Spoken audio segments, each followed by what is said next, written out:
بله یه رقص جانانه جلوی داماد کنید ببینم چه کار میکنید پسرم ها پسر دایی ها پسر خالا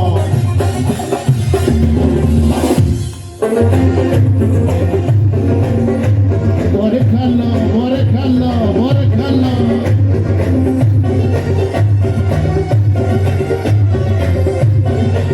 پسرم های داماد اومدن ماشاءالله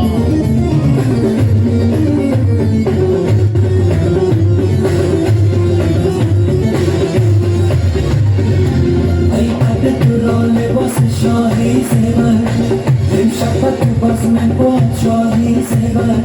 ما جلو به فرمان تو امشب یابه که تخت و عروس تاج شاهی زیبر که تخت و عروس تاج شاهی زیبر شام از رنگ کام شام از رنگ کام نیش سلام باشه نیش سلام باشه شام در موزه رسید روز نوزن شرقه رو کی خاموش کرد شام از رنگ کام شام از رنگ کام نیش سلام باشه نیش سلام باشه مرسی مرسی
بابا چه هنایی میگیره ماشاءالله به این هنا